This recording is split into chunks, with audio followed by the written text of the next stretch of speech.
ধুবুৰী কনিষ্ঠ ছোৱালী মহাবিদ্যালয়ৰ নৱাগত আদৰণি সভা ধুবুৰী চহৰস্থিত ধুবুৰী ছোৱালী কনিষ্ঠ মহাবিদ্যালয়ত দিনজোৰা কাৰ্যসূচীৰে নৱাগত আদৰণি সভা অনুষ্ঠিত হয়। অনুষ্ঠানৰ আৰম্ভণিতে প্ৰাণৰ শিল্পী জুবিন গাৰ্গলৈ শুভেচ্ছা জ্ঞাপন কৰা হয়। ইয়াৰ লগে লগে মায়াবিনী গীতেৰে শিল্পীগৰাকীক শ্ৰদ্ধা জনোৱা হয়। ৰাজহুৱা সভাত সভাৰ উদ্দেশ্য ব্যাখ্যা কৰে কনিষ্ঠ মহাবিদ্যালয়খনৰ সাধাৰণ সম্পাদিকাই আৰু আদৰণি ভাষণ আগবঢ়াই কনিষ্ঠ মহাবিদ্যালয়ৰ অধ্যক্ষ ফয়জাল হকে।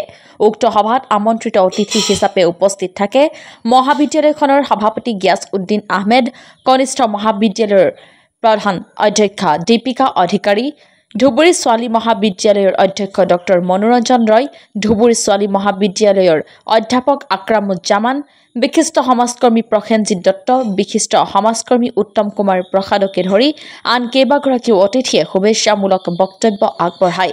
ইপিনে পূৰ্বৰ পৰম্পৰা অনুসৰি জ্যেষ্ঠসকলে কনিষ্ঠ সহপাঠীসকলক আদৰণি জনোৱা হয়। সাংস্কৃতিক অনুষ্ঠানত বিভিন্ন জাতি জনগোষ্ঠীৰ গীত নৃত্য পৰিৱেশন কৰা হয়। Pass percentage has not come down 95 or তলত এতিয়ালৈকে অহা নাই। এতিয়ালৈকে বিগত 10টা বছৰত 95, 96, 97, 98 ইয়াৰ আগৰ বছৰত আমাৰ 98 আছে, তাৰ আগৰ বছৰত 99% পাছ পাৰ্চেন্টেজ আছিল। এই বছৰ আমাৰ 95 হৈছে। সো এনেকুৱা আমি ৰিজাল্ট কিন্তু কৰি আছো কোনবোৰ ছাত্ৰীসকলক লৈ, কি ধৰণৰ ছাত্ৰীসকলে এই ৰিজাল্টটো কৰি আছে। তেওঁলোকে কিন্তু তেওঁলোকৰ আগৰ যিটো ক্লাছ, যাক আমি মেট্ৰিক বুলি কওঁ, মেট্ৰিকত হাইফাই ৰিজাল্ট লৈ আমাৰ ইয়াত নাহে। মেক্সিমাম থাৰ্ড ডিভিজনাৰ্ছ, কিছু সংখ্যক ছেকেণ্ড ডিভিজনাৰ্ছ আৰু খুব নগণ্য সংখ্যক ফাৰ্ষ্ট ডিভিজনাৰ্ছ আমি পাওঁ। সেইসকলক লৈ আমি গোটেই বছৰ আমি প্ৰত্যাহ্বান হিচাপে লৈ প্ৰায় আমাৰ ৰিজাল্টটো হয়। এইবেলি আমাৰ টোটাল ফাৰ্ষ্ট ডিভিজন পাইছে, টোটাল ফাৰ্ষ্ট ডিভিজনাৰ্ছ 37ৰ 7গৰাকী মেট্ৰিকত থাৰ্ড ডিভিজন পাইছিল। 7গৰাকী ষ্টুডেণ্ট মেট্ৰিকৰ থাৰ্ড ডিভিজন আছিল।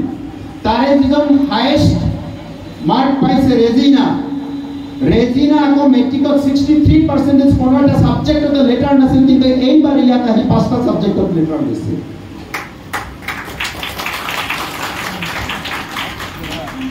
এনেকুৱা ছেকেণ্ড ডিভিজনৰ সংখ্যাও যথেষ্ট।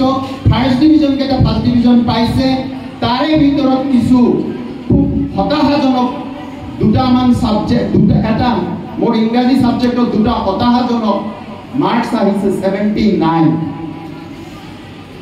1 mark short of letter marks. 79 এইটো আমাৰ ইয়াত আমি বহি চাওঁতে আমাৰ 78 যদি আমি জমা দিওঁ, যিসকলে আমি বহি চাওঁ, আমাৰ হেড এক্সামিনাৰ নিৰ্দেশ দিয়ে 80 কৰি আনক। 79 হ'লেতো কোনো কথাই নাই, এইটো 80 কৰিব লাগিব। কিতাপ আমাৰ ইয়াত দুগৰাকী ছাত্ৰী দেখিলোঁ 79 দিছে। বহুত স্কুলতে তেনেকুৱা হৈছে 79। বেলেগ ছাবজেক্টতো 78, 79, অসমীয়াতো 79 তেনেকুৱা কৰিছে। বহুত এনেকুৱা কিছু কাৰুকাৰ্য হৈছে। তো কথাটো হৈছে ৰিজাল্ট লৈ আমি অহংকাৰ নকৰোঁ, কিন্তু গৌৰৱ বোধ কৰোঁ যে আমি প্ৰচাৰ নচলাওঁ। প্ৰচাৰ চলালে কথা বেয়া হ'ব, কাৰণ আমাৰ এডমিশ্যনৰ সময়ত কেতিয়াবা আমি 3 দিনৰ কাৰণে মোক পলাব লাগে, ইমান প্ৰেছাৰ আমাৰ ওপৰত। 300 ষ্টুডেণ্ট এডমিশ্যন দি পেলাইও তাৰপিছত আমাৰ ওপৰত বহুত প্ৰেছাৰ থাকে, এডমিশ্যন ল'ব লাগে, এডমিশ্যনটো ল'ব নোৱাৰি, তেনেকুৱা আছে। কিন্তু আমি এই ক্ষেত্ৰত আমাৰ ছাত্ৰীসকলক অনুৰোধ জনাইছোঁ, আমাৰ GS general secretary union body ৰুমে কনচোন তাৰ সভাৰ উদ্দেশ্য ব্যাখ্যাত এটা কথা কৈ গৈছে।